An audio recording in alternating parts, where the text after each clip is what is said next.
unsurpassed, perfect, complete enlightenment. To this end I apply my body, speech, and mind to virtue until Buddhahood. I apply my body, speech, and mind to virtue until death. I apply my body, speech, and mind to virtue from today until tomorrow at this time.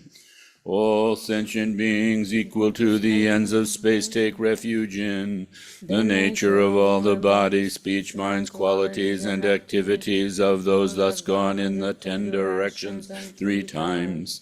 The wellspring of the 84,000 heaps of Dharma, the sovereign of all the noble Sanghas, the glorious and holy kind root and lineage gurus. We take refuge in the glorious and Mandala. We take refuge in the Buddha Bhagavans. We take refuge in the holy Dharmas.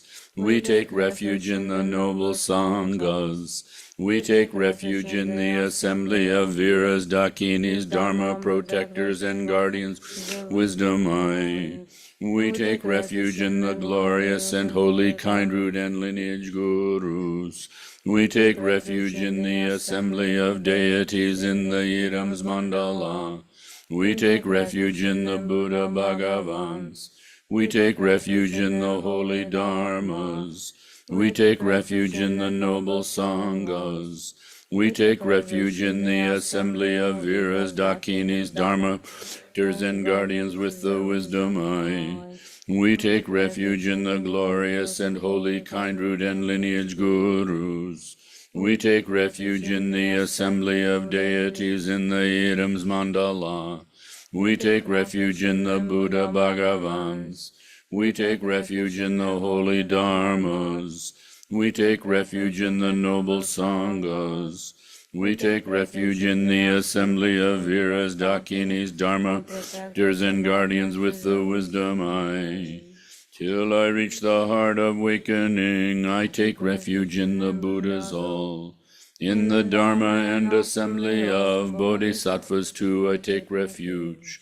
Just as all Sugatas of the past brought to birth the mind of awakening. And in each and every training of Bodhisattvas step by step did dwell. Just so for the benefit of beings I too bring to birth awakened mind. And in each and every training thus step by step I'll train myself like so. Till I reach the heart of awakening I take refuge in the Buddhas all. In the Dharma and assembly of Bodhisattvas too I take refuge. Just as all Sugatas of the past brought to birth the mind of awakening. And in each and every training of Bodhisattvas step by step did dwell. Just so for the benefit of beings I too bring to birth awakened mind.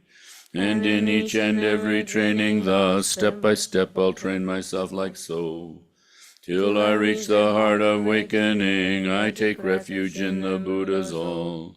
In the Dharma and assembly of Bodhisattvas too I take refuge. Just as all Sugatas of the past brought to birth the mind of awakening. And in each and every training of Bodhisattvas step by step did dwell. Just so for the benefit of beings I too bring to birth awakened mind. And in each and every training thus step by step I'll train myself like so. In the Buddha, Dharma, and assembly excellent, I take refuge till I come to full awakening. By the merit of my dislike generosity, may I achieve Buddha beings benefit. In the Buddha, Dharma, and assembly excellent, I take Refuge till I come to full awakening. By the merit of my dislike generosity, may I achieve Buddhahood for beings' benefit. In the Buddha, Dharma, and assembly excellent, I take refuge till I come to full awakening. By the merit of my deeds like generosity, may I achieve Buddhahood for beings' benefit. May all mother sentient beings equal to space have happiness and the cause of happiness. May they be free of suffering and the cause of suffering. May they not be separated from the happiness free of suffering. May they abide in equanimity, free of attachment and aversion to near and far. May all other sentient beings equal to space have happiness and the cause of happiness. May they be free of suffering and the cause of suffering. May they not be separated from the happiness free of suffering. May they abide in equanimity, free of attachment and aversion to near and far. May all other sentient beings equal to space have happiness and the cause of happiness. May they be free of suffering and the cause of suffering. May they not be separated from the happiness free of suffering. May they abide in equanimity, free of attachment and aversion to near and far. By prostrating, offering, and confessing thus, by rejoicing, urging, supplicating too, any little virtue that I have amassed, all I dedicate for full awakening. This ground up with fragrant water, with flowers strewn, is adorned by Meru, four lands, by sun and moon. Seeing this to be a Buddha field, I offer it. May all beings experience this utterly pure land. Om Guru Ratna Mandala Pudza Mega Samudra Saparana Samaye Om. As befits the different wishes of sentient beings and their intellects, turn the Dharma wheel of vehicles great and small and common. Thus we pray.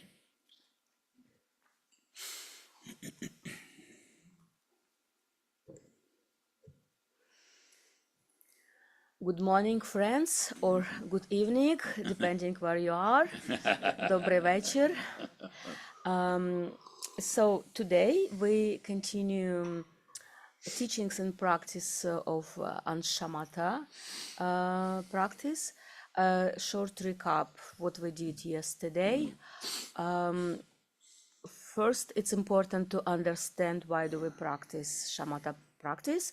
So it's not just sit and do it for a few hours or a few weeks or months. You need to understand what is the goal of Shamata practice. It's completely balanced mind, calm mind. But when we speak about calm mind, it does not mean just like calm mind when you don't have emotions, or when you just feeling calm, So calm mind in terms of Buddhist tradition means the mind where there is where grasping is taken under control. So there is no grasping to karmic habitual arisings. And as a result of that, when this habitual karmic habits arise and there is no grasping, they don't have power over us. They don't rule, anymore. And as a result, they kind of fade away. You hear sometimes this example as muddy water, and if you just let it stand, the mud just goes down and water is clear. So, and as a result of that, clarity and awareness, which are natural qualities of our mind, shine through. So you don't need to cultivate these qualities. They present in your mind just in order to kind of for them to unfold, or in order to see them, we just need to calm mind.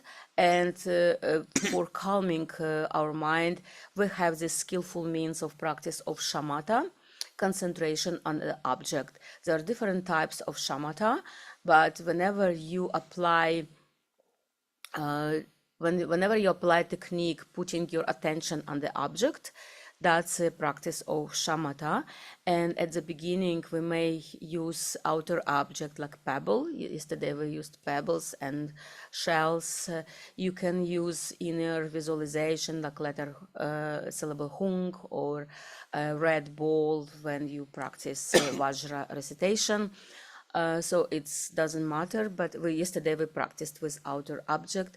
So, but at the beginning you look at the outer object, but when your mind becomes calm, it has this effect that your attention, your eyes look at the object, but your attention is turning inside and you start looking at your mind. All the stages of shamatha unfolding naturally, so you don't have to force them. You don't have to kind of you cannot pre-plan which stage of shamatha you will be practicing in a week or in a month, because for everybody it's different. It depends on your mind, on your karma, and just following instructions. First step, second step, the next steps, they unfold naturally. We name them, but in reality, a different tradition name all these 9 steps a little bit differently, but in reality we just need to understand what should happen to your mind even if you don't remember all the steps. Then if you are not naming all the steps, and also mind fluctuates, it's like waves. So you might start with first step of shamat and then second, third, fourth, and then you might lose attention, you get distracted, and then you will have to go to the first stage of shamatha, and it's okay. So we're going up and down.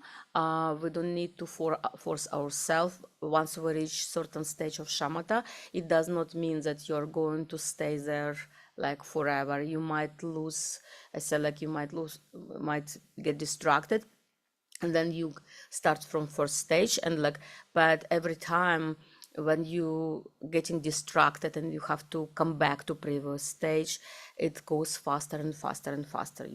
You pass through the stages like very fast. So at the beginning you might need to stay like on a first and second stage for a couple hours or couple weeks depending, but then later when you get some stability, when you get distracted, you go through the first stage, second, and immediately you come back to the stage you're familiar with.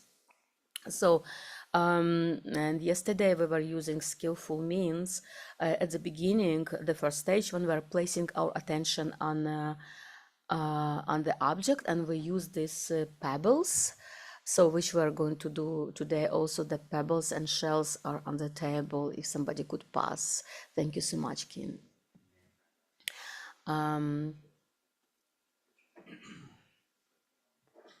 If you like very experienced in shamatha practice and you're using inner object of concentration like sit syllable or a red ball in the navel area, so you can do this.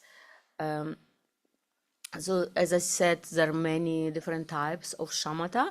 I just want my goal today is to present it in such a way that you understand what should happen with your mind, because we are practicing with mind. All these practices aimed so you turn your attention in your mind and you understand how this process of grasping happening. And once you understand it, then you really understand how to tame your own mind, and you will be able to understand minds of other beings, because minds of all is working like all samsaric beings are working in the same way. The grasping, the mechanism of grasping happening in the same way. We just have different karmic tendencies, like karmic habits, inclination to different types of emotions, but the mechanism of grasping and of samsara is the same for all beings. So once you understand how your mind is working, you will understand how mind of others working as well. So quickly, we'll go quickly through the steps. Those who were yesterday, just like quick recap for you. So first stage, when we choose object. Usually usually it's good to place object on a level that it would be comfortable for you, like your gaze naturally falls on the object. It may be like we have like this tables a little bit, maybe a little bit low, but when you practice at home, you need to find this position where it's actually very comfortable for you to sit and gaze on the object without without adding physical force to it. And very important that your back is straight. Your legs, you can change position of your legs if it's uncomfortable, but back should be straight and like shoulders open but relaxed. No physical tension should be in body. And with practice, you will notice how also like you progress in instability. When your mind becomes more stable, your body kind of also becomes more relaxed, and it's going to be easier to see it. So first you choose the object and you place your gaze on the object. So of course at the beginning, when we have lots of concepts, we have tendency to analyze the shapes and colors, and we can see different images in the rock. We were thinking about the pebbles, but in reality this is just anchor for your attention, so you don't forget about being present. And at the beginning, if you're not very if you're a beginner, you might lose attention right away. So that's what like first stage is, just placing your attention on the object, and then you may lose it immediately. You may get distracted in a few seconds. So then the next stage is bringing it back and trying to continue this placement of your attention. So that would be the second stage. So first stage, basically very short,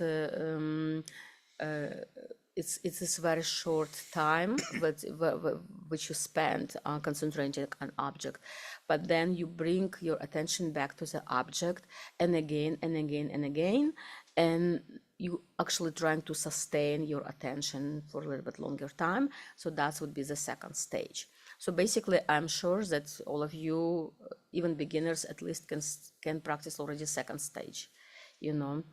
And for if you understand that at the beginning we cultivate ability to remember about object. It is not even a level where we have like clear awareness. It is just level when we try not to forget about object. And we will forget about objects, and it's okay. The thing is, with practice of shamatha, choosing the object is like choosing concept we concentrate on. And when we concentrate on this concept of the object, we do not allow ourselves to grasp for thoughts and emotions that arise as a result of our habitual tendencies. So that's a reason for practice of shamatha.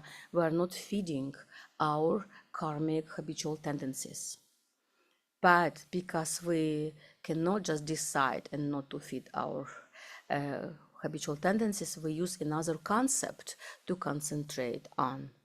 So the practice of shamatha is a conceptual practice. So we're still within like duality sphere, you know, but here we are choosing the concept to concentrate on. So we do not feed our karmic habitual tendencies, and because we don't feed them, they will gradually fade away, because everything that is arising is impermanent, and everything that is arising sooner or later will go back to its natural state, and our karmic habitual tendencies as well. So, and if we don't grasp at them, we do not reinforce them, so they will fade away. It's like we're not feeding them, we're not providing them with food. And at our grasping is a kind of food that reinforce those habitual tendencies. So, and at the beginning, will be forgetting a lot, and we might experience the dullness of mind. We might want to fall asleep. It's okay. We just go back again and again to this stage when we're concentrating on the object, and in order to progress faster, we may use different skillful means. Yesterday, we were using the skillful means using the recording of the bell, which would sound every minute. And every minute when it sounds, if we forget, it brings our attention back to the object. So in this way, we don't spend lots of time distracted, but every minute we have this reminder that brings our attention back to the object. In this way, we are habituated to be with object. So with practice of shamatha, it's also like we are building new habit. And if you find yourself distracted, it's very important not to get in this discursive thoughts. I'm bad practitioner, because that's grasping too. We're trying to eliminate grasping. And if you start to think about how good practitioner or how bad practitioner you are, that's already grasping. So the most important thing, go back to the object. And so is it all clear? Okay. Repeat what, Kim? All of it, yeah, okay. Can we play recording? So, and for now, we will meditate for about like 10 minutes. And of course, we also need time to kind of sink into meditation. So at the beginning, we might experience more distraction, like rather like when you have like retreat for 1 week or few days, you will be able to sink into meditation deeper. But now I just want you to understand these principles, so then you can rely on yourself when you practice it at home. And so we are placing our attention on the object.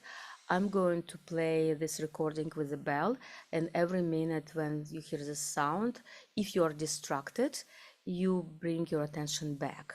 If you are not distracted, you can use mala and count how many times you did not forget, how many minutes you spent without forgetting to concentrate on the object. And in this way, you can actually see how strong your ability to remember is. Right now we're practicing this stage when we're remembering about the object. Okay.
Okay, so upon doing this exercise, you can see how strong your concentration is, and how whether you were able to hold this attention for 1 minute, from one. I think it's sometimes it sounded less than 1 minute, but how, whether it was your attention was broken, how often you get distracted, and within even 1 minute between the bell sounds, and sometimes maybe you were able to hold your attention for like 1 or 2 minutes, and then you would lose it. So this is an exercise also helps to see you, where you are in your practice, and then you can actually see the progress of your practice when you are using skillful means like that. Later, when you are able to keep your attention on object for a longer time, you can use, if you're using, for example, like app like I'm using, you can set it up for a longer time, for 2 minutes, for 5 minutes, and see how it's doing. Because of course the bell sound is also a distraction. You know, when you settle into meditation, you don't need this auto reminder. It's just like for the beginning. Then you can set it up for 5 minutes or for 10 minutes in case you get distracted. But later you will not need this reminder of the bell. This is just for the beginning, just to help us to remember about the object. Because this is so funny. We're sitting, we're looking at the object, we're not moving our eyes, and still we get distracted. You know, that's how strong our habit of distraction is, of grasping is. So it's in this way you're learning about your mind, how your mind is working. In order to tame your mind, you need to know it. You need to know where you are, and there is nothing wrong if you cannot concentrate. There is nothing wrong with that, but you have the method which will help you step by step. And Shamata practice is really powerful method which will help you if you are doing it regularly, um, at least for short time, every day, even if you do it 15 minutes, 20 minutes, 30 minutes per day for some time, you will definitely see results. So what is important, you can make this experiment. Like for me, for example, all practices, they are like experiment. I'm experimenting with time, with skillful means, and that's what makes also my practice interesting. You know, I can kind of also see the progress.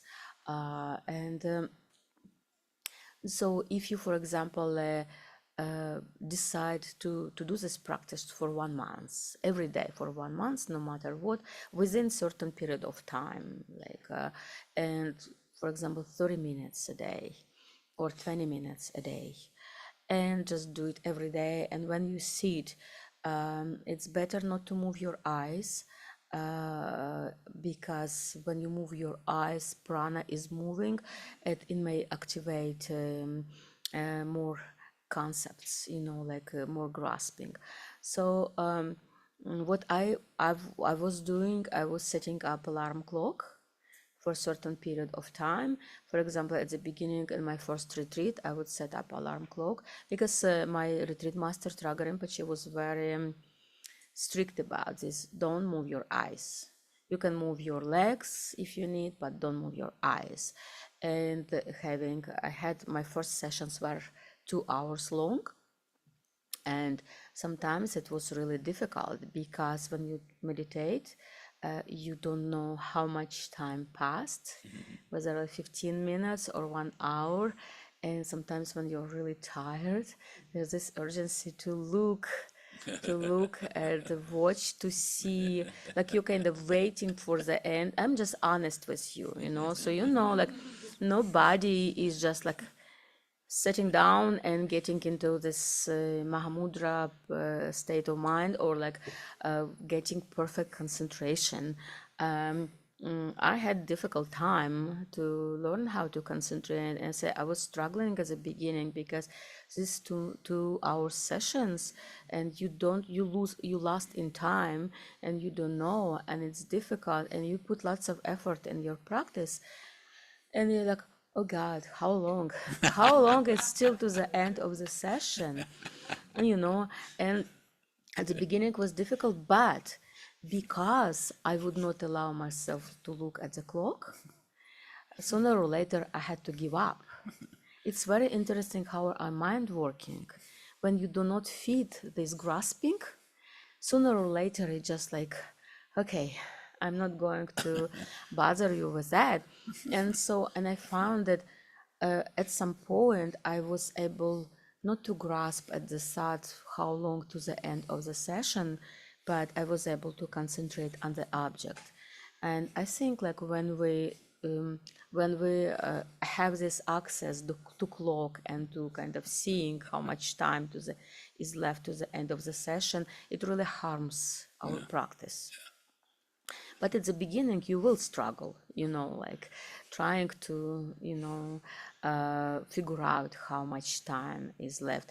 But then it doesn't matter. And then later, when I got this habit not to look at the watch, even after alarm clock would sound, I would still continue, like, oh, it's already 2 hours, 3 hours, So I really felt that benefit of not looking at at the watch. And another thing, like I really followed that advice of Traga Rinpoche not to move eyes. And sometimes you hear something, like just behind your back, not hallucinating, no, but I mean like some sounds, some birds, like, or somebody walks by and your heart like, because when you're trying to concentrate and your concentration is not good yet, any outside kind of activity, it just has effect, like it gets agitated. And I remember one story when I was doing my first retreat. Garchen Rinpoche was very generous to offer me his retreat hut. He was traveling and we didn't have retreat huts at GBI yet. So he's like, okay, you can stay in my hut. And he remember, and he's like, this small hut, there's like what was bed, and there is like a window in front of me and door behind me. So, and one time, and Traga Rinpoche was like, once you sit in meditation, so don't move your eyes no matter what. And I was really strict with my schedule because I was not confident in myself whether I'm able to keep schedule. So I really put lots of effort not to be late for even a minute. And I remember in one session, I just sit down. Okay, I already started, I'm taking refuge. And I hear this kind of something crawling behind me. and then with my with the corner of my eye I see some being there, and my heart is like, and like that's a snake, like and I cannot turn my head. I don't want to. I feel it's very important not to break my commitment. And like half of session, I was sitting with like, I thought I'm going to have heart attack, like forget about concentration on the object. Right. I was like, and that thing was running around and crawling, and then it just calmed down.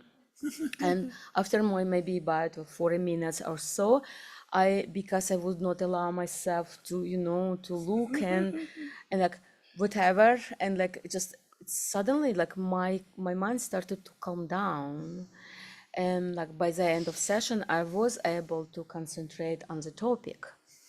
So, and when it's I concluded my session, I was completely calm. And like, okay, it didn't beat me. So it's like, didn't have intention. I mean, and it's sleeping somewhere in the heart. I have no clue where is that. So like very like cautiously, like just stand up, and I tried to locate the being, and it was like huge centipede, like this huge orange one, like Even worse. yeah. So, but like for me, it was like I become confident. And I think if I would look, if I would turn my head, I probably would jump then, and I probably would like break my session, catching that being, and then I would feel regret, and but it gave me this small thing, but it gave me lots of confidence that you actually can work with your mind in different situations, and and that being didn't have intention to harm me, so I think like that. So it's what I'm talking about. Of course, if your life in danger, you have to jump and protect your life. Yeah, but if you're like sitting in meditation, and it's very important to take kind of at an outer level, follow the rules, the schedule, and your eyes do not move. And for some reason, later it just brings, it just calms your mind, and sooner or later you are able to concentrate on the object. And that's first like stages of shamatha.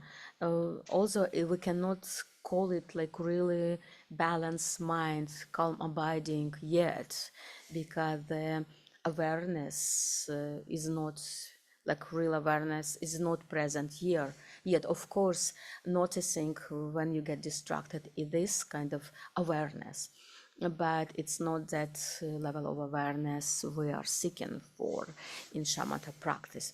But as I told yesterday, when you follow the rules and you continue through the stages, next stages unfold naturally. That's how it happened to me. I did not know how the stages called. I did not even know how many stages in shamatha are. It just like I started to concentrate, and the next stage, they just were unfolding. And later I understood, like from my own experience, that by concentrating on object, your habitual tendencies, like the grasping, is kind of fades away. And when your mind is calm, when there is no grasping, clarity and awareness are there. You start to notice like there is clarity, your mind is very clear. And because it's clear, it's very easy to concentrate on an object. So, and basically, so ability to concentrate means the grasping is not so strong, or there is no grasping. So when there is strong grasping, you cannot concentrate. And when you deal with kind of, you give away grasping, then it's easy to concentrate because your mind is very clear. And the awareness, the quality of mind, natural quality of mind is here all the time, but it's kind of covered by the clouds of grasping. And so, what is important about practice of shamatha? It shows you how your mind is working. You start to understand, not from like theory, but from practical. Like it's this practical application which shows you how your mind and how mind of grasping is working, how samsara is activated in your own mind. And that's I know that shamatha sometimes considers it like very practice for beginners, but no, this is like super powerful thing. If you don't know shamatha practice, you don't know about, you are not able to look in your mind, I mean like in your you don't understand this mechanics, this machine of your own mind, this engine of samsara. In order to understand how samsara working, you need to practice shamatha. Okay, and that's, I found this is like one of the most important practices. And if you don't know how to practice shamatha, then no matter what kind of practice you do, when you place your attention on the object, this is shamatha. You know, like some people say that they're very, like some people might think that they are very profound practitioners. So they might experience nature of mind, you know, through blessing of the lineage, through devotion to guru, but they are not in control of it. So because they might experience state of natural state of mind, and then when grasping again kind of is active, that state of mind, we're losing it. So not losing it, but I mean, we don't see it, we're not able to perceive it. And then we're not in control because we don't know what to do, how to progress. So we could be masters of, you know, of our mind. So we are in control. And the practice of shamatha, first we see, first we catch ourselves when we're distracted. So it's already kind of some level of awareness, noticing that.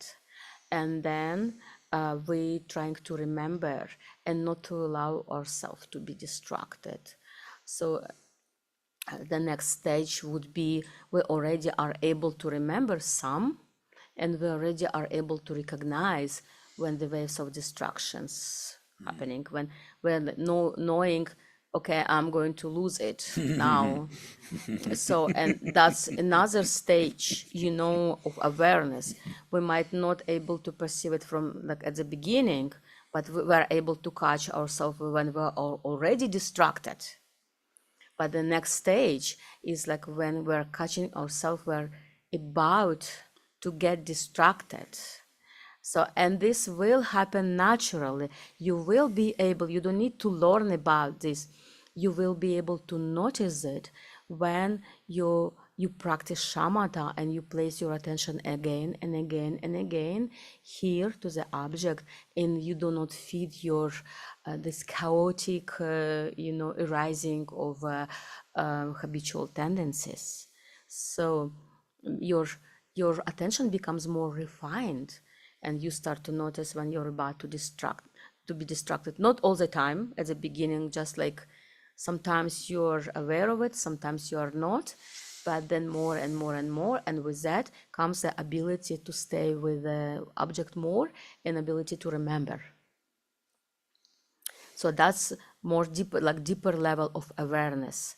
It is still not that awareness we're aiming at the end, at the ninth stage of, but it's already, so we're already kind of we're already working with awareness part.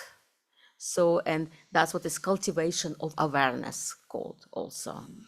Because cultivation of awareness, it's not just we decided and we cultivate it, we don't know how, you know, but this comes with refined attention, you know, and this starts from placing your attention to the object. Would you like to take a few minutes break? 5 minutes? Yeah. Okay.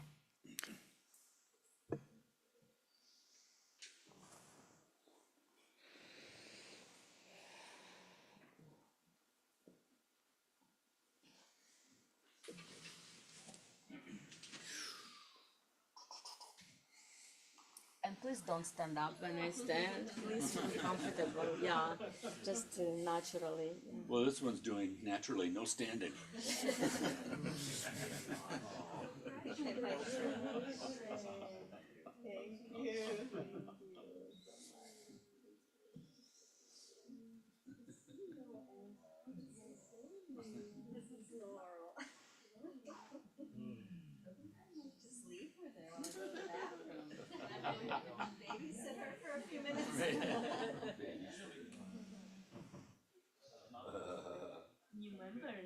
Yeah.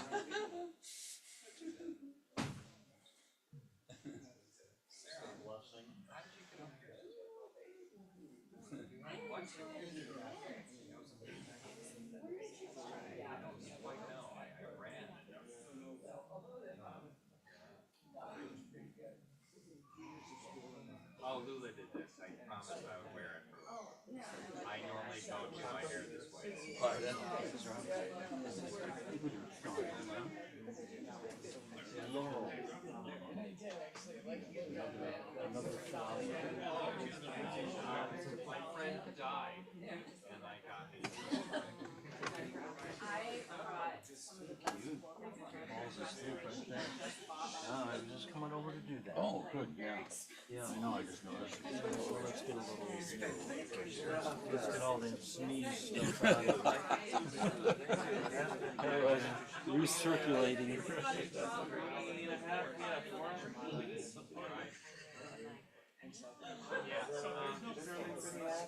She latched on the mom pretty well. Regularly, I guess. Maybe Frank knows.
So the question was that when I did my retreat, first retreat at the Garchen Buddhist Institute, was there any guidance? Yeah, what should I take for the object of concentration?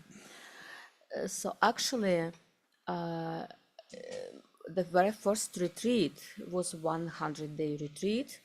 The topic was four sats that turn mind to Dharma, following Patrul Rinpoche's teachings, it's precious human life, and so forth. Yeah, so that was prerequisite for 3-year retreat.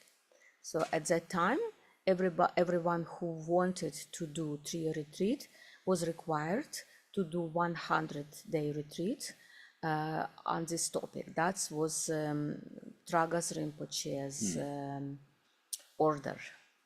So I don't know now. I don't know what requirements are right now, but for our group that was a requirement. So that's I did my 100-day retreat on this topic, but it's just naturally kind of led me to the Shamata practice, because this meditation on contemplation, this was contemplation meditation on this topic, for sats that turn your mind to Dharma, and at some point I understood it's not just it's not just thinking, like it's not just learning information. You need kind of this insight.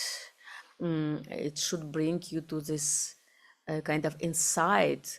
What does it mean to have precious human life? Because when we just thinking, we're just accumulating information, it does not necessarily changes our mind. But the goal was to change your mind so that you see that practicing of Dharma is absolutely essential, And so when I started to do it, I had like very mixed expectations and understanding how to do this kind of contemplative meditation. I did some mistakes at the beginning, but then actually took every concept. Like I had a book of Patrul Rinpoche in front of me. I would read one sentence and then I would contemplate every word. So, and that every word, like later I figure out. So when I started to practice Shamata, I did not even know that I practiced Shamata. So I just like was trying to concentrate on the object, but then I went through the stages, and then later I figure out that I went through the stages of Shamata.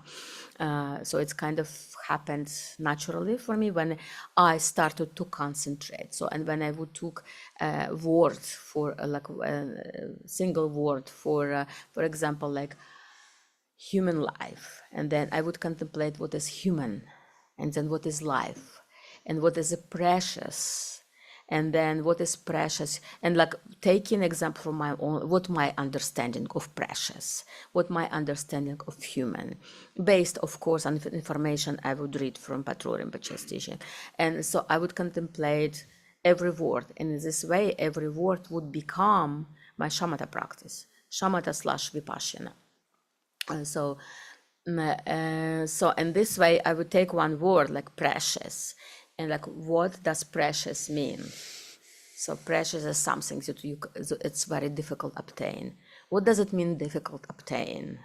This is something that is not just it's very maybe like you have to put effort. What does it mean effort? So, and in this way I would grab for one word, and I would contemplate one word, and at the end I would have completely new understanding what precious means for myself, and I would have this insight in what really precious is, and then what is human, and what is human life, and what is precious human life.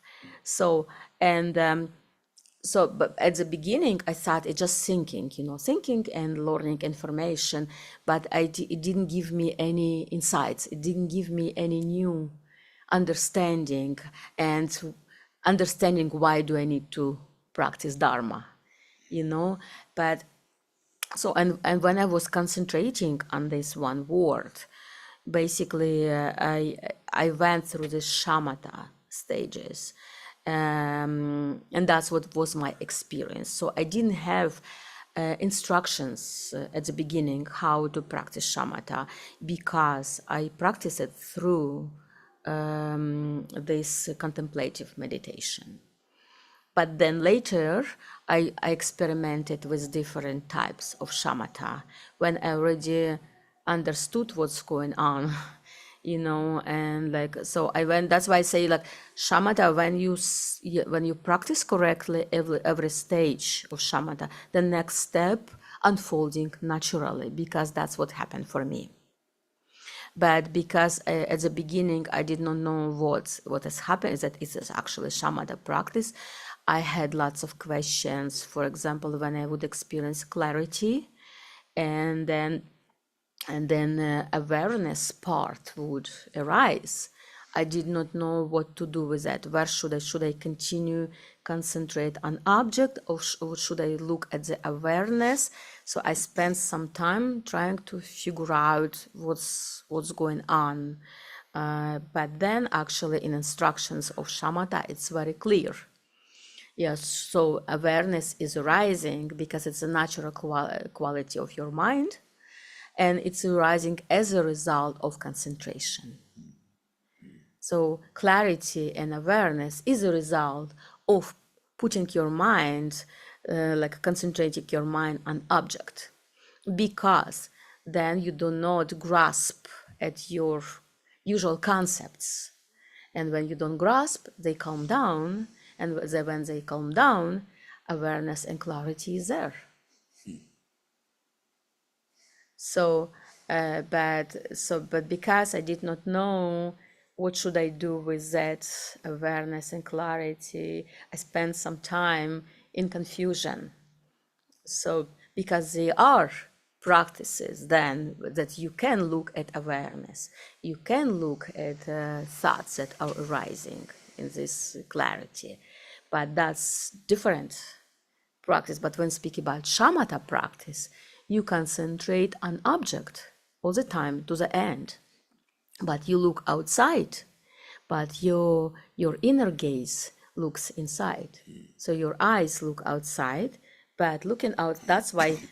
So if we at the beginning we have this kind of tension, physical tension, because we try to concentrate on object. Later, when our minds start looking inside, so our gaze becomes very relaxed, very, very soft.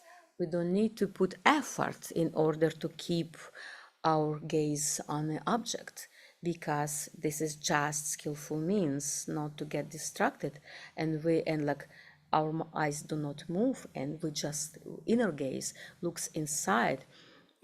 When we start to recognize distraction, and we're starting to recognize the moment we're about to get distracted, and all this stuff, this is actually signs that you starting look inside. And that's what should happen in shamatha practice. Shamatha practice is not only that you're looking at the object and you sit still and that's it. There's all this process which is supposed to happen with your mind, and your mind turning inside.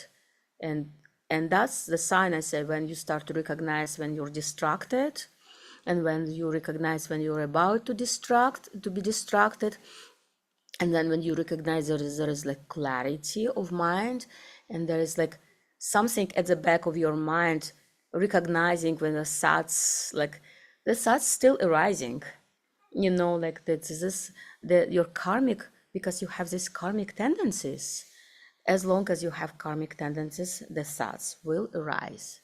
Specific emotions will, they're imprinted on your mind, so they will arise.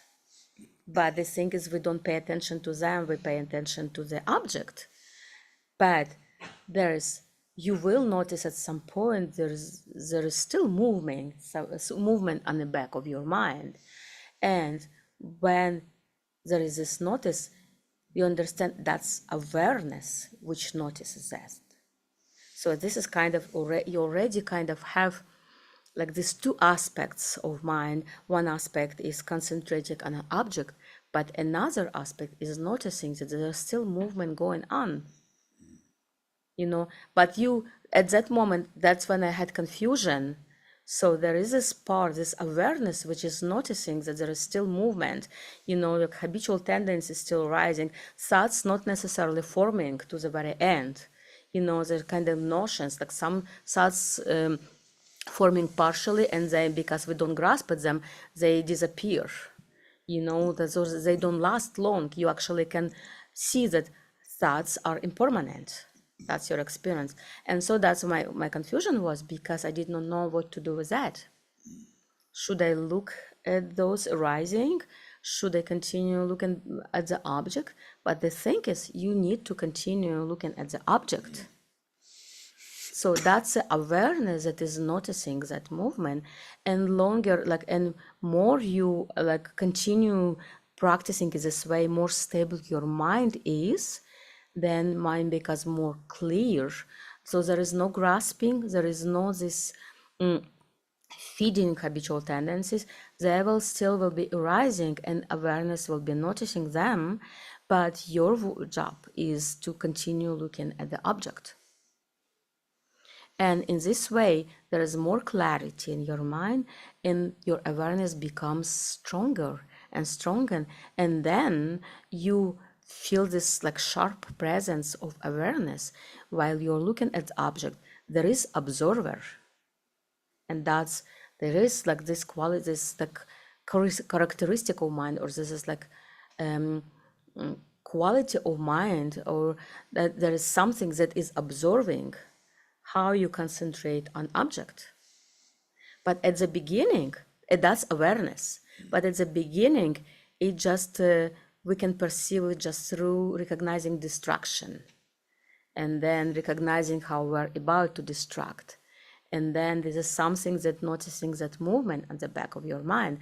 But then when you continue concentrating on the object, this becomes stronger, because the mind becomes more clear. More clear is mind, more stronger is awareness.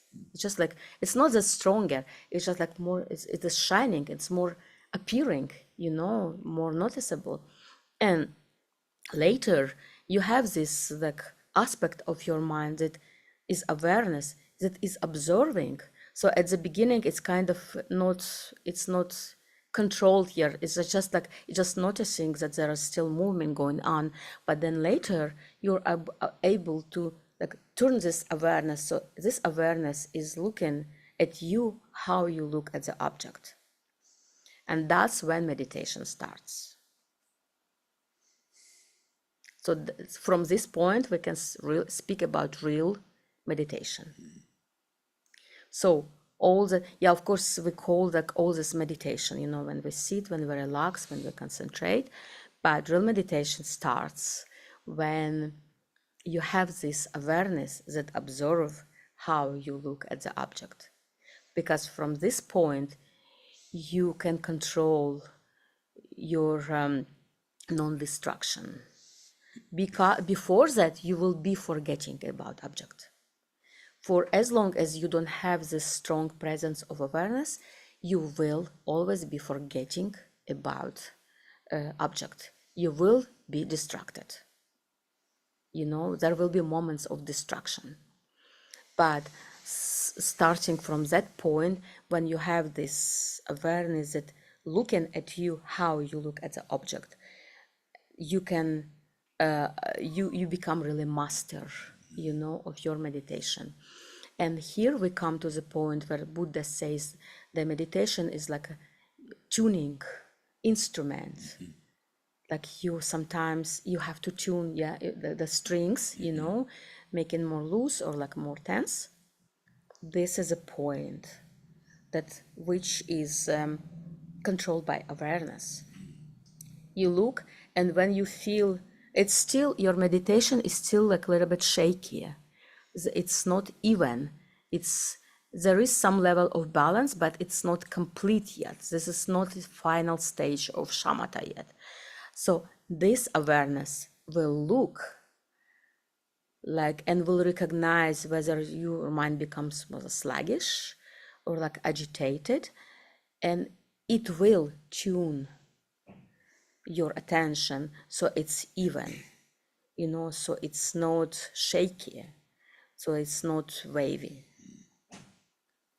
But that's a kind of answer to your coming from answer to your question. So it doesn't matter what is the object of your concentration.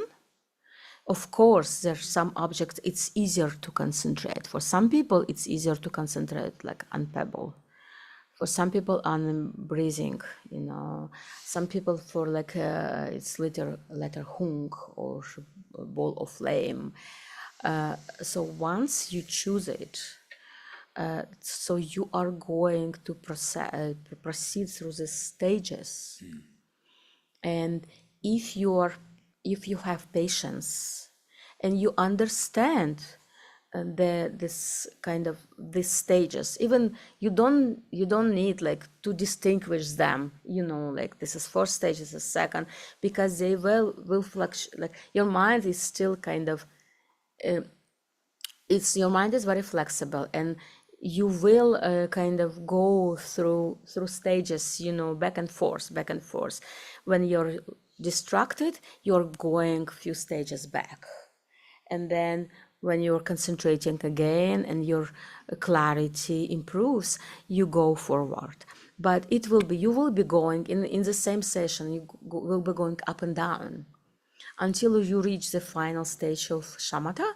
It will be wavy, and it's okay. And sometimes when you're tired, you might not be able to reach like some fifth or sixth or seventh stage of shamatha. Other times when you're rested and you feel very good and you're very healthy, so then you're able, like during session, you're able to progress. So, but that's why I'm talking. It's important to be stable in your schedule, kind of do daily meditation, because that's what has effect, like once a week or twice a week is not enough to imprint this habit of meditation, but if you do even small sessions every day, 15, 20, 30 minutes a day, this will help you to stabilize your mind in practice. Okay? Yeah, this is wonderful, Ravka. Thank you. You made me think of a couple of things. One, the Tibetan word for Dharma is cho, and it means to change. So it's this transformation of mind and exploration of your own mind. And, from own limited experience, I can tell you that the continuity, the consistency, the everyday of it, when you start to see some development in the mind from doing that, because it can be so discouraging, with all the distractions and everything in our lives. But when you actually see,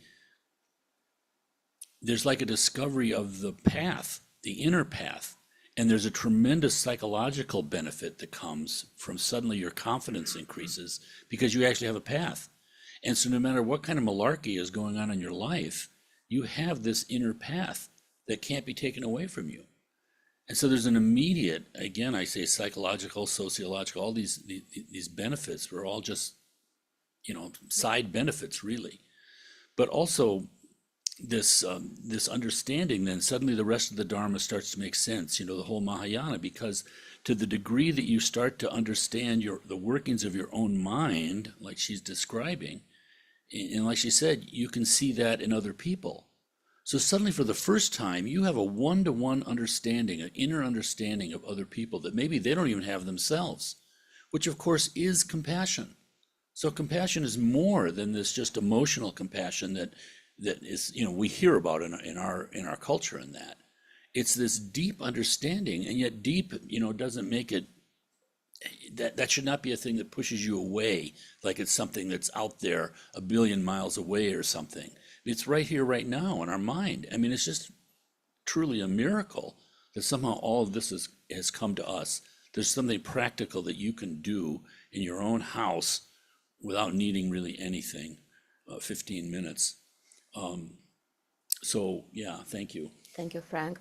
And so sometimes we get discouraged because we hear so many teachings and there are so many techniques. And sometimes we just don't know where to start, what our level is. And so it can be really discouraging. And sometimes we don't want to make mistake, like doing not the practice we think we're supposed to do or the level of practice. So, but no matter what kind of practice you do, there is this part of concentration. So now, yeah, these days, yesterday and today, we just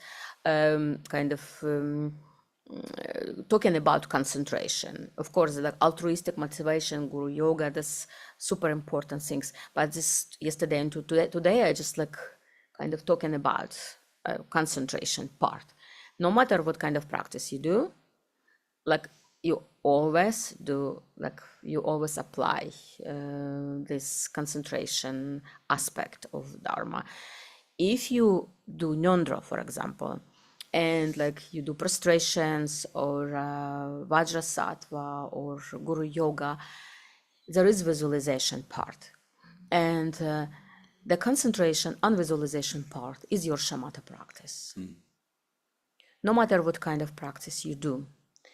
If you go if you are in Triya retreat and you go through preparation, Nyondro, Fivefold Path Mahamudra, Deity Yoga, so forth, and you start practicing Tummo. If you don't know how to concentrate, your Tummo practice will be Shamata practice. There is no way to jump over, no matter how you call this practice. No matter how profound practice is considered. If you don't know how to concentrate, you start with Shamata, even if it's Tummo practice. Because that part of concentration on that ball of light, or visualizing your channels in chakras, it is Shamata practice. And there is no way to achieve the goal of this practice, of Tummo practice, if you don't know how to concentrate.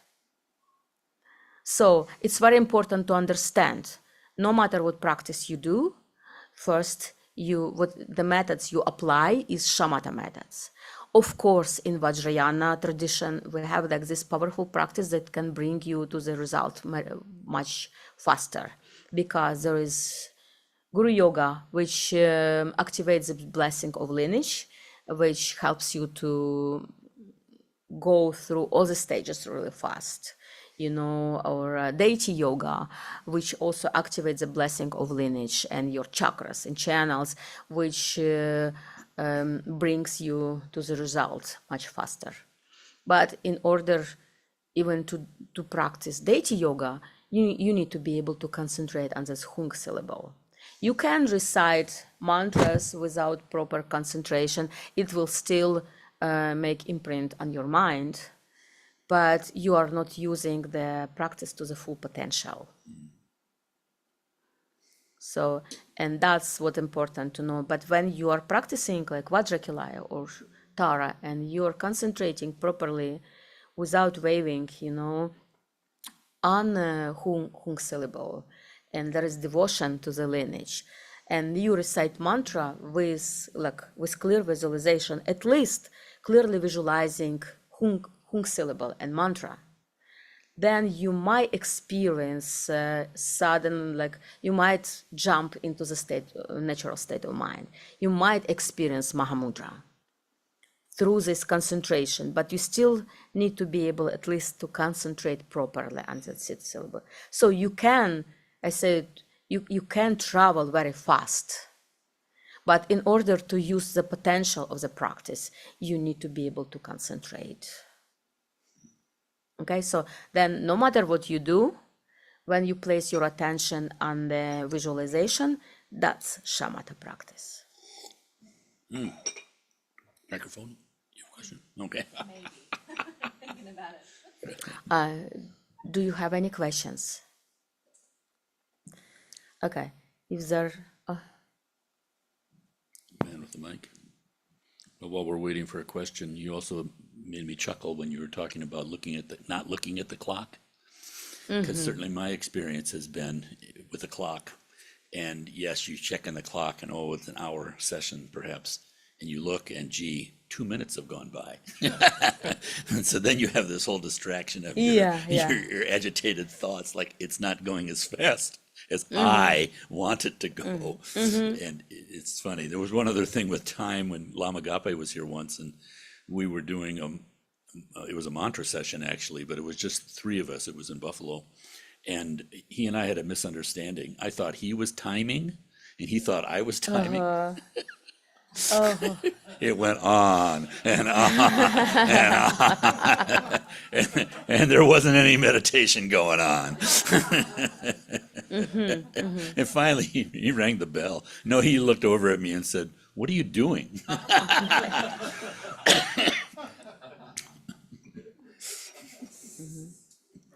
yes, yes. Two people saying, "Are we there yet?" Thank you, Sharavka. So good to see you. Last week, George and someone else we were talking about, you were, Tiffany, talking about the sort of society of distraction that we're living in right now. Everything is grabbing our attention outside of that place of awareness.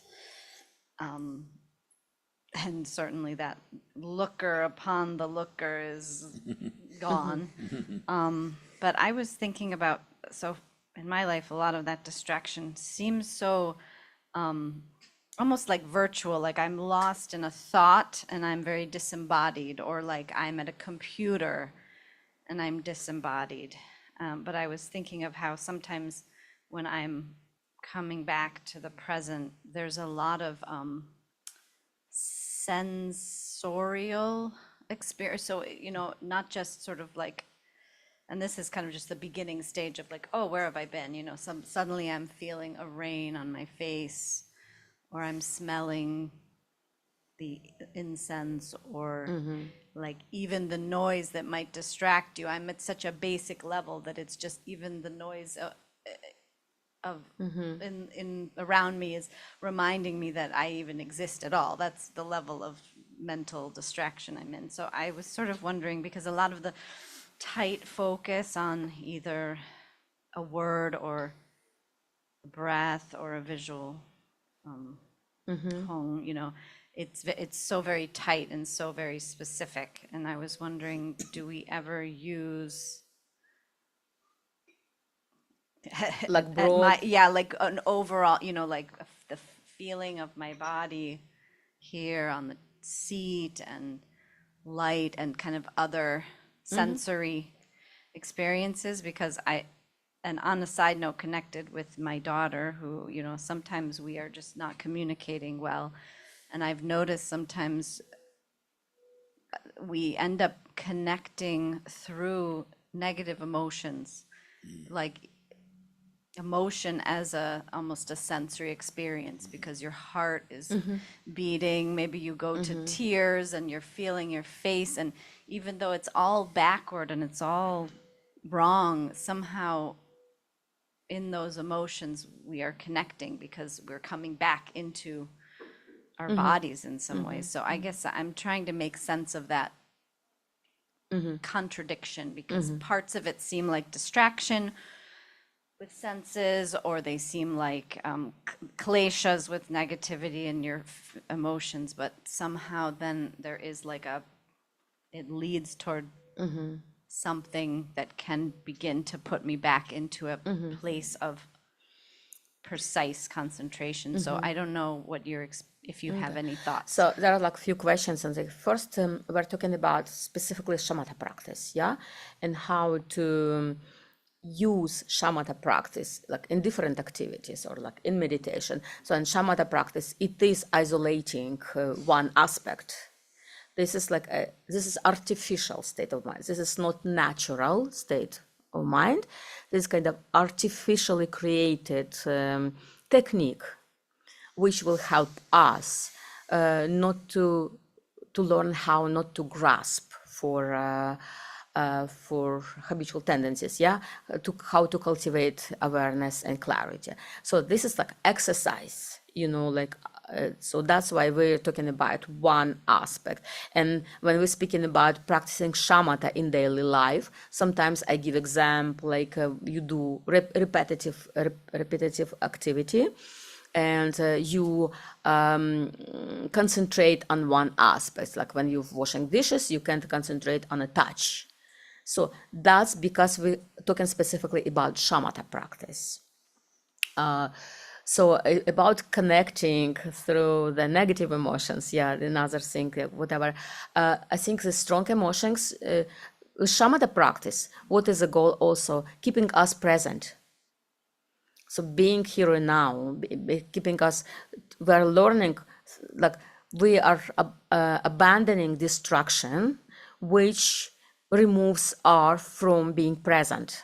So, and more we practice shamatha, the more present we feel. And I think strong emotions, whether they're positive or negative emotions, they force you to come, to be present. And that's maybe why you feel connected, you know, because you present, your daughters are present, and then you're connected. So, but you're connected through like a negative experience, yeah. So, but we're in shamatha practice, in another dharma practice, we are learning how to be present. So then we can choose through what kind of experiences we can be connected. And then we speak about love. And where you're present and you have awareness, then you kind of can choose not to be connected through negative emotion, but be present through positive emotion. Yeah. So it's all about presence. And sometimes, yeah, in life, it's like something shocking or something very negative forces us to be present, like trauma, yeah, like psychological trauma, like some shocking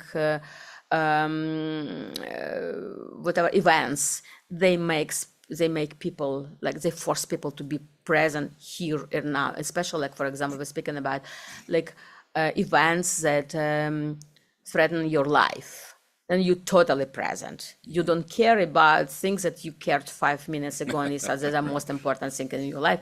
You actually very clear what is the most important thing in your life. So yeah, it's about like, if we learn to be present, then we connect through like chosen kind of emotion. Thank you. You're welcome.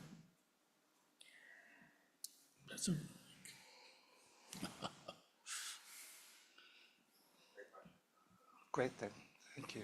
Great question. Thank you so Thank you. much. You actually answered a question. I got a series of questions from one of my Dharma sisters from school, and everyone knows at Columbia there have been sit-ins, et cetera, and a lot of the people that I was in school with are active in all of that, and so there's a lot of activity going along, and I just wanted to read one of the questions because I think you just answered it.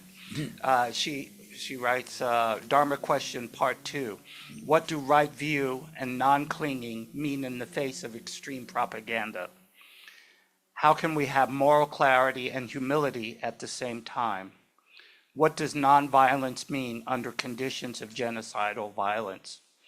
And, you know, these are, she writes them as Dharma questions. How do we handle the interpersonal rage of personally knowing people fundraising for the annihilation of civilization, et cetera, et cetera, et cetera. So, you know, what you just said was so meaningful because I feel like this is slightly overwhelming, and that I can only deal with these questions from my own place of presence.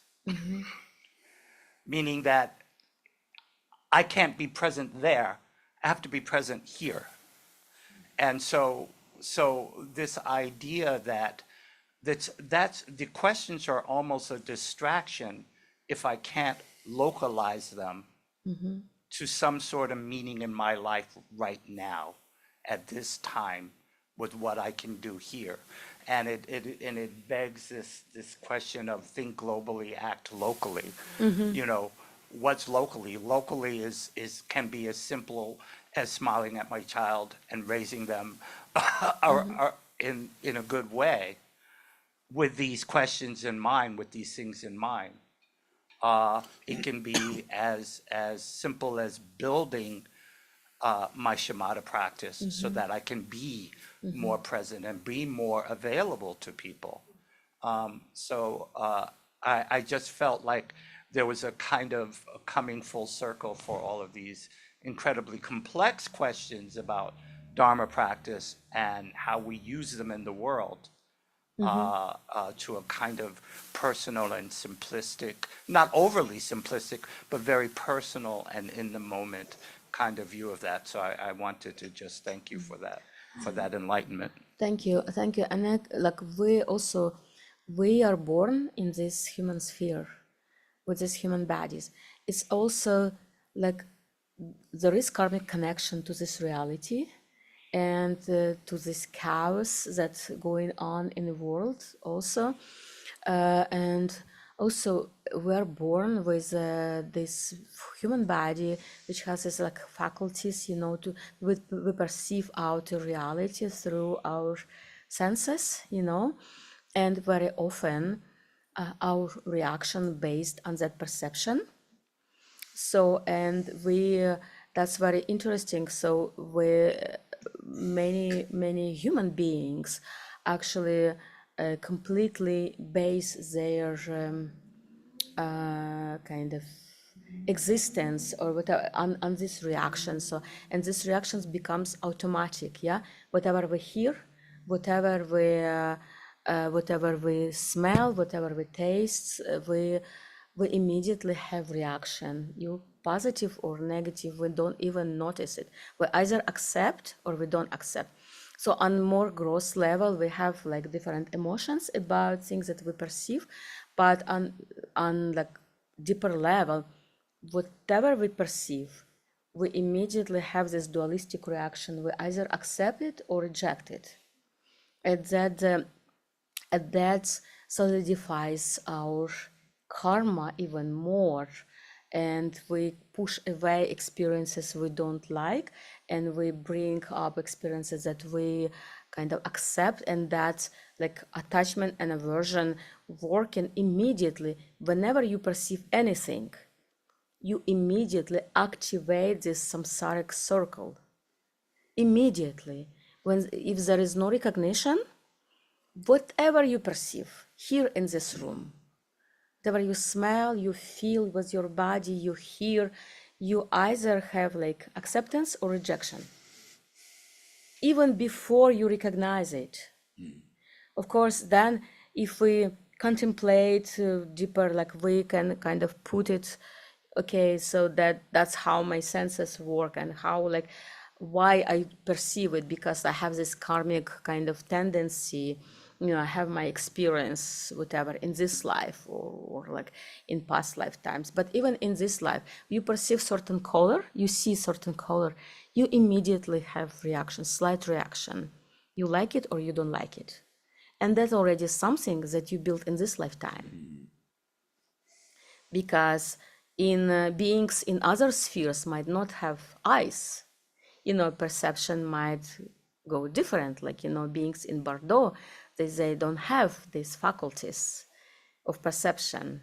So, and it's really complex. That's what you're talking about, that being being present, understanding your own mind, only then we can have like really big effect on the environment. Because the way like other beings pick up your emotions, no matter how you want to hide them, you know, they do. And that creates new karmic cycles, but that's taming your own mind through concentrating on virtuous concepts, and to developing clarity and awareness. And then, yeah, you do affect people who are talking to you, who are living with you, even if it's small thing, you do affect, and then you can have effect on the world. But also they're like beings who have their own karma. Some people you might have strong effect on, some people don't. Look, Garchen Rinpoche is like realized being, and still how much negativity is in the world, how much ignorance is in the world. So having Buddha present in the world does not automatically mean that everybody becomes good, because it's also personal choice, like that I mean, like, you cannot force, you can show the path, and you can show the path not only by explanation, but radiating your loving kindness. That's what is contagious. People who experience love, they like, oh, I want to be like that, I want to be like Garchen Rinpoche. And that, this really inspires beings to practice or to abandon negative emotions. That's what we speak.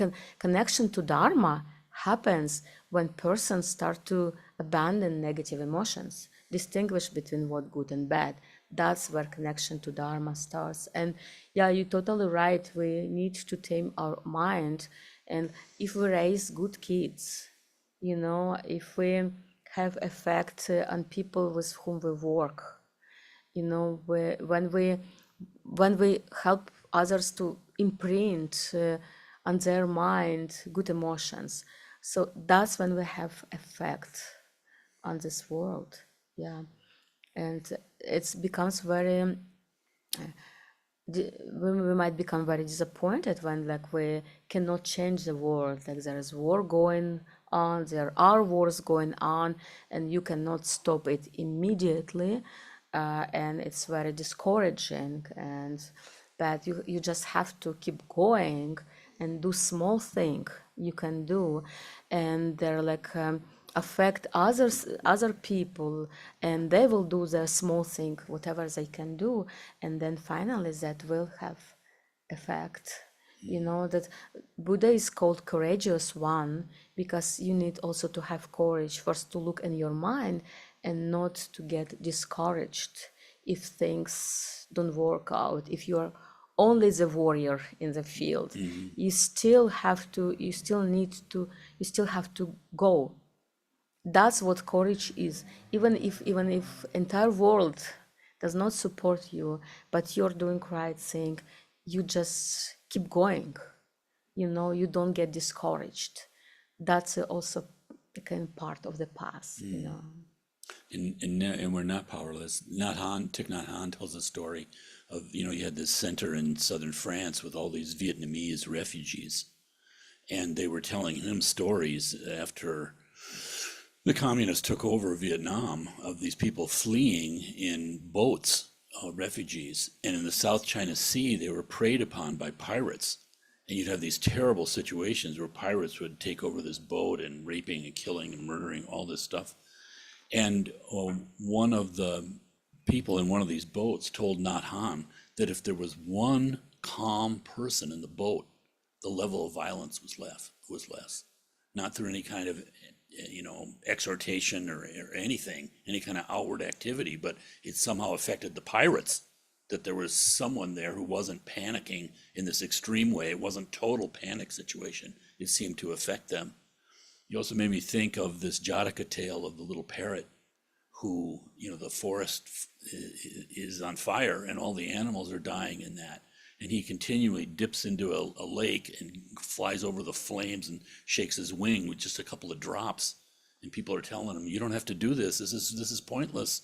It's not going to put out the fire. But he did put out the fire.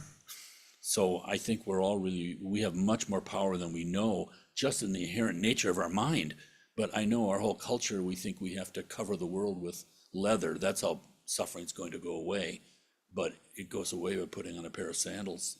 It's really kind of hard to understand and miraculous. Yeah, and another example, like like how your fundraising helped. Like when I was preparing to go to Ukraine in March 2022, and then Gretchen and Frank and like your Sangha started fundraising, and then so like being in Ukraine for this many times, and I hear all the time like now we understand what real Sangha is, and because of your help and like ability for us to continue practice, like hundreds of people received help, you know, and I'm sure people from Ukraine who are on Zoom right now, most of them received help, like everyone who lost their work, who was not able to support them, everyone received help. And also we were all able to help to people who are not Buddhists. And you know, like receiving help from Buddhists, it also draws their attention to what Buddhism is. People started to show up, you know, like to have connection with Dharma. And it's kind of small kind of thing, like everybody is doing like little thing, but then you see, I see this effect on like hundreds of people, you know, and then wow, it's really big. We're doing, you know, like, and then you practicing together, you know, you support each other, and does have effect on each of you and on your families and on people you have connection with. So, and you're trying to tame your mind. So, in effect, it's like, you know, it's from small intention for one big intention, yeah, actually. And so then it goes into actions and it grows, you know. So it does work.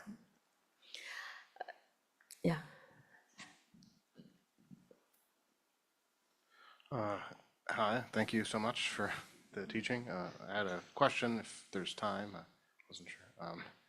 I just, it, you know, relating more to Shamata and concentration meditation, not to take away from all this great thinking globally, you know.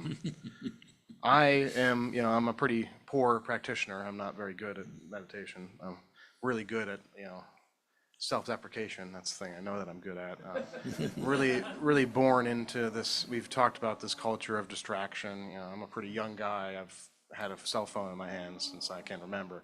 So there's like a lot of distraction, and there's always been distraction. And I just thought to remark, I thought it was really powerful when you commented about how, you know, sometimes through, you know, really powerful high yoga practice or, you know, yidam practice or guru devotion, with the right devotion and with at least some level of concentration, there is that potential to, you know, have a glimpse of Mahamudra, which I thought was just very profound of a point. But my question being, sometimes, or in any form of meditation, but often in particularly, you know, concentration, shamatha meditation, I'll have distractions arise, and then I kind of will have like I'll feel bad, you know, I'll find a way to feel like I've failed or something. Like I've taken time out of my day, and I've have the karmic gift to, you know, sit down in silence and meditate, you know, where there's so many people suffering all throughout the world that have never even had this chance, you know, and here I am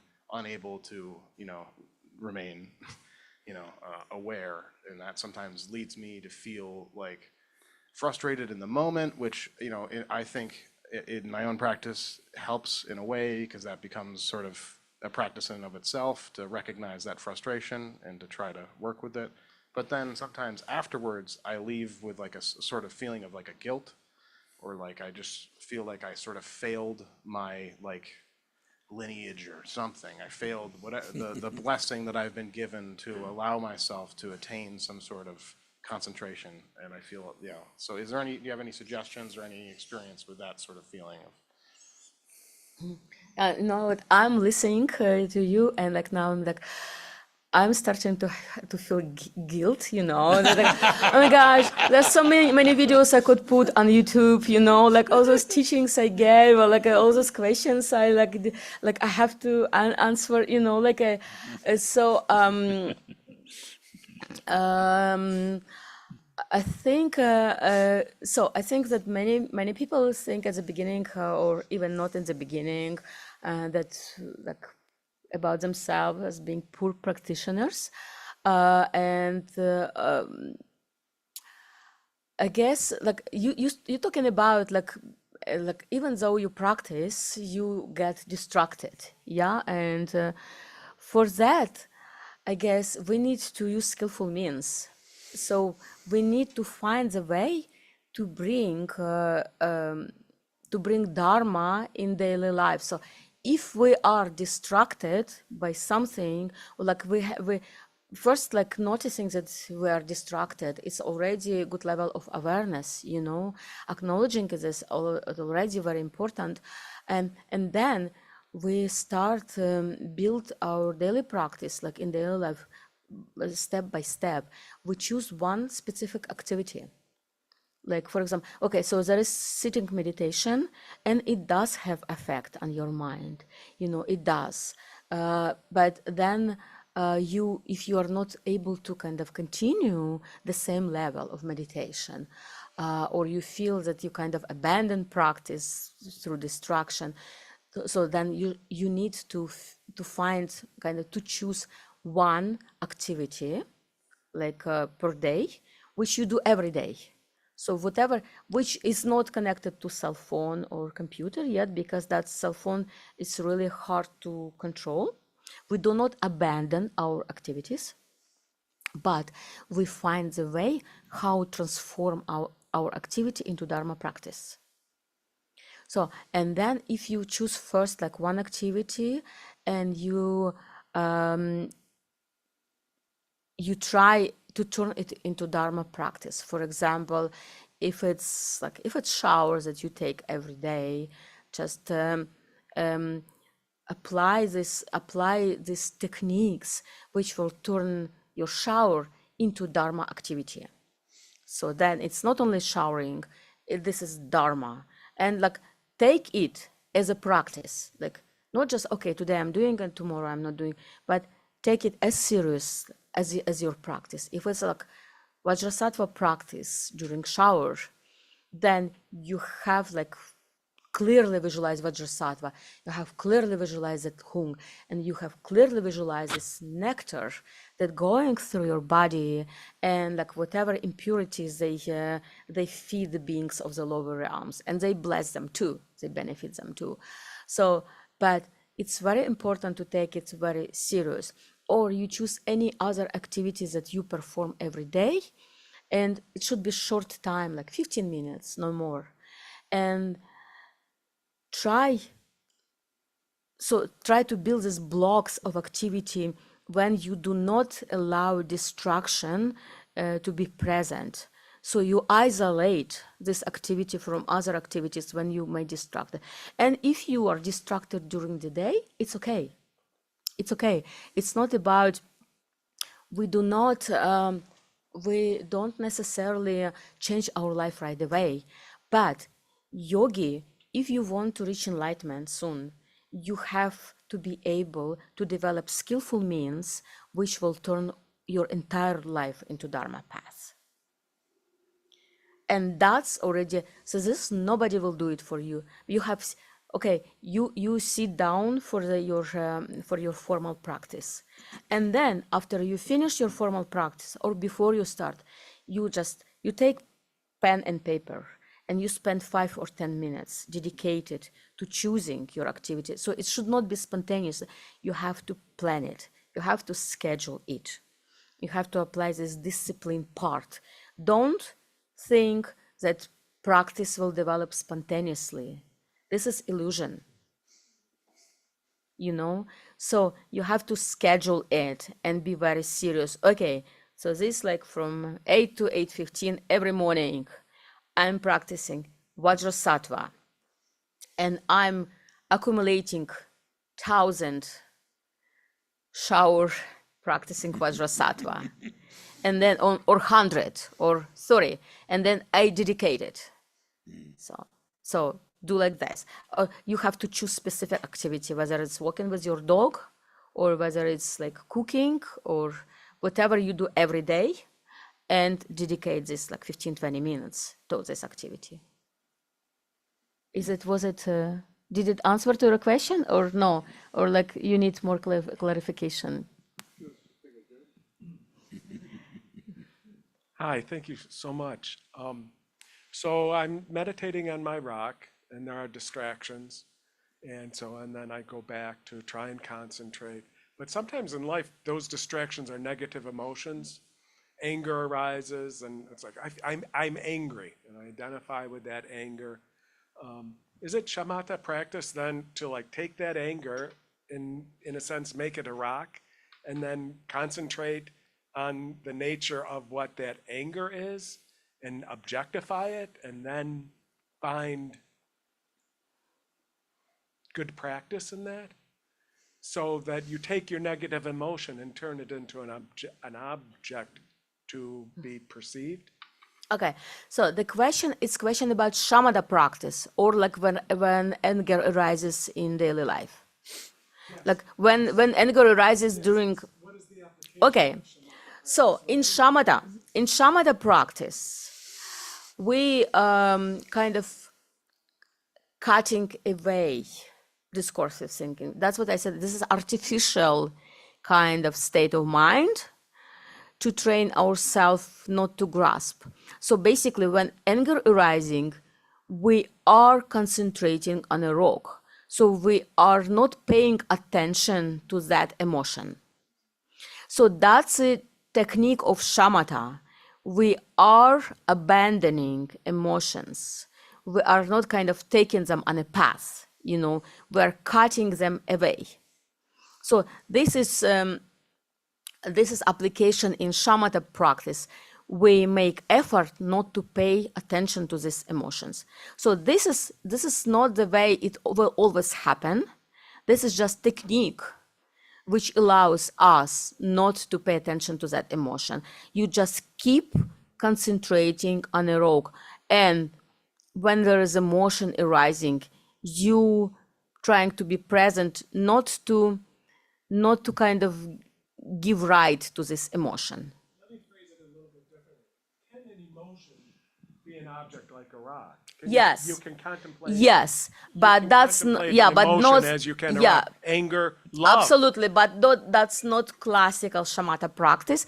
There we like moving more like to Vipassana practice.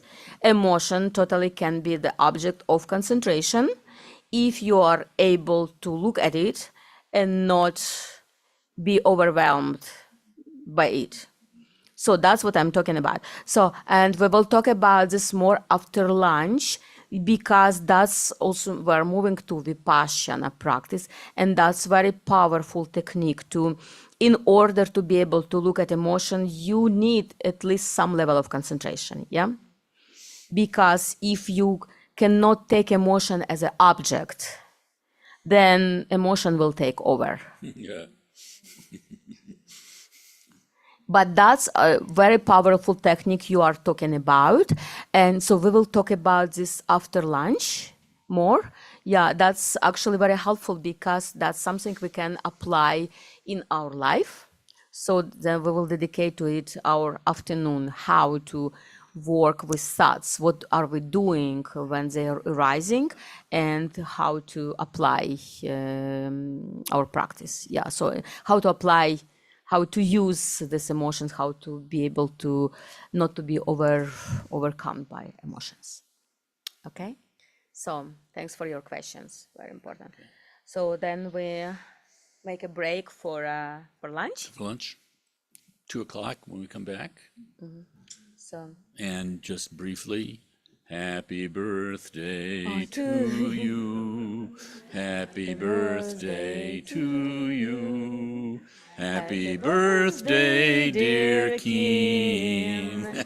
Happy birthday to you in 2 weeks. 1 in week. 1 week. Who's watching the clock? And also friends, yeah, please. Just all that time from everyone's mind. I appreciate it.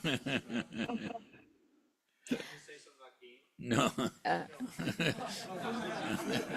Keen, seriously, you're one of the most generous people around here. I've literally, the generosity and the willingness to share your stuff with everyone around you is so tremendous. I mean, I remember first meeting you, and like, my car was having problems. You're like, here, use mine. And I was just like, No. But then you said it again, and thank you, really helped me out. Tremendous. Yeah. So can you loan me some money, Keen? So, Zdravka.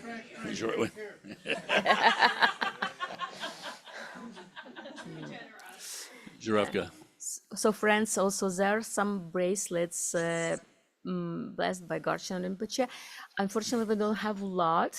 Those of you who have, please don't take.